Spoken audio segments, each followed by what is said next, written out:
Scott. Ask Scott.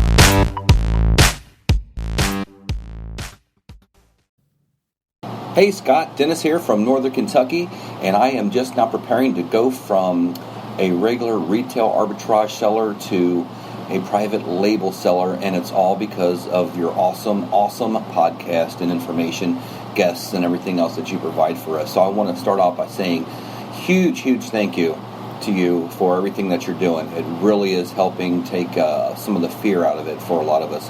Now I'm ready to take action and garlic press on, but I had one question. Since I have an existing account and I've been doing fulfillment by Amazon, doing retail arbitrage, things like that, I have a catalog that has maybe 100 other items in it.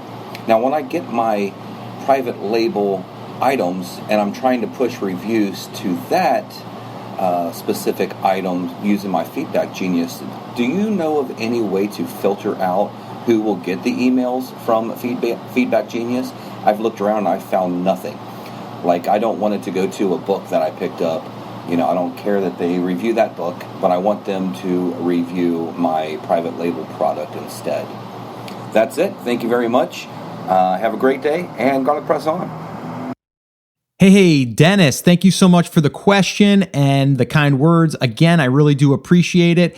And you know what? You've got a head start, right? Because you're doing retail ARB. So you've kind of already figured out the system and how it works. And I always tell people too in the beginning, if you're just starting, like if you're listening right now and you're just starting, or maybe you need to get a little cash together to buy your first set of inventory, retail ARB is probably a great route for you to go, because this way here, you're going to be able to get some cash and you're also going to learn the system. It's a little bit of a pain in the butt trying to find the products, but once you do, you're going to list them. You're going to be able to, if you want to, you can use pay-per-click, but you don't necessarily have to. But you're going to understand the platform, and you're going to then also be able to generate a little bit of cash. So it's good. So you've got a little bit of a head start, which I think is great. Now, let me just talk a little bit about what you said. Now, you have, and I get this question a lot too from people that say, I've been selling retail ARB, so I've been selling like a mixed bag of products, and my brand, my seller account is called XYZ Wholesale or something, right?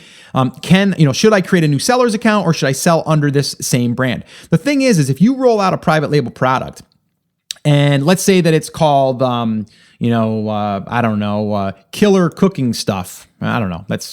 I can't think on the fly, I guess, today. Whatever, kitchen goods are us or something, right? So you come up with a brand for these for the garlic press, for the pasta press, for maybe a salad bowl, whatever, right? So you come up with a brand for this, then you list that brand in your, you do your listing. And I think you probably already know this, and you didn't ask this question in particular, but I know some people will ask that. So I wanted to address it, and then we'll address your question in particular. But so then what you would do is you would create this private label brand, and you would start calling that in the brand. When you do the listing, you would start calling it your name of your brand. And then when someone would actually click on that in the listing, it would only take them to products that were listed by that brand, not your main seller's account. Now, if they wanted to click into your main seller's account, then yes, they would see all of your products, which isn't a big deal. But some people say, should I create a brand new account? And, yes, you can, but you don't have to. And it's not that easy to create a brand new account. You have to go through a couple of, you have to jump through a couple of hoops to make that happen. And I don't think it's necessary in this case. All right. So, and I know that wasn't your question. Your question is you've got like a Feedback Genius set up, which I used that for a long time, and it definitely will do what you need it to do. You're just not using the feature inside of it. I currently use Sales Backer, which does this exact same thing. Actually, it's a little bit easier than Feedback Genius, but Feedback Genius still allows you to do this. And I did this with I had up to 4 products at the time. So basically, all you have to do in Feedback Genius is you just have to create a campaign for that particular product ASIN. Okay, so you'll put your ASIN in there, and then the only time that message is going to be, or that sequence is going to be delivered, is to that particular ASIN. So you just have to do that in the back end of Feedback Genius. And if you had any questions as far as that, I would just reach out to them, and they'll be able to tell you or give you a document or some type of support document that'll help you get through that. But really, you can just set it up per product and then per sequence, per email. So each product will have its own sequence. So you will be able to direct message that customer to get a review for that particular product. That would not be good if you could only send out one thing generically to say, hey, like you just bought one of my products, can you give me a review? That's not the way we want to do this. We want to be able to, say, hey, you just purchased, our stainless steel garlic press. We really appreciate it. If you wouldn't mind, tell us how your experience was, or leave us an honest review or something, right? Or here's a PDF for the cooking guide that I promised or something, right? That's pertaining to the garlic press. But you might also sell, I don't know. You might sell backpacks, and then the backpack might be different than that, which I don't advise doing that anyway. It's just an example. Obviously, if you're going to sell garlic press, you want to go down that garlic press route. You want to do other things that are related to that product, but I think you already know that. But your question was, how do you go after that particular product with a certain sequence? And you can do that very easily with most any of these automated sequence delivery softwares. Feedback Genius does it, and I know SalesBacker does it too. SalesBacker doesn't necessarily do it per ASIN. It actually loads in the product title and stuff so you can actually see it, and then you can just select. You go into that product that you load inside of SalesBacker, and then you just select the campaign that you want to use as you, and then it'll use that campaign per that product. Just a little bit different, but it basically works the same.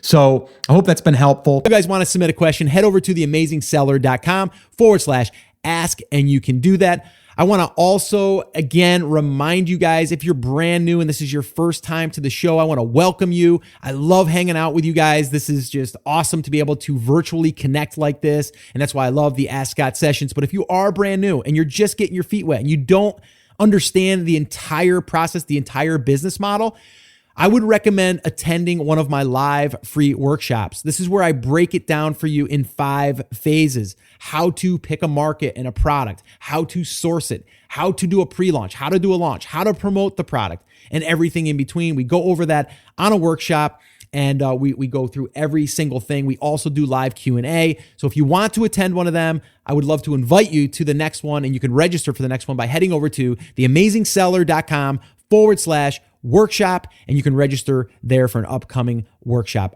Well, hey there. Thank you so much for listening to that episode of Ask Scott. Now, that was just a highlight from one of our full episodes where I generally answer 3 to 4 questions on a podcast. If you want to go back and listen to all of the past archives of not just the Ask Scott session, but all of the full episodes where I do interviews with top Amazon sellers, people starting from scratch and building a business, if you want to listen to any of those episodes, head over to theamazingseller.com, and you can find all of that over there. You can also find details there on how you can ask your own question and get it aired on an upcoming Ask Scott session, and possibly see it here on YouTube or just on the podcast. All right, so definitely head over to theamazingseller.com. There's tons of resources over there for you to be able to build your e-commerce and Amazon business. So definitely go check that out. Now, I just wanted to remind you one thing before I let you go. There's a lot of information out there, and some of it is really, really good. What I want you to remember is you have to not just consume the information, you have to actually apply that information.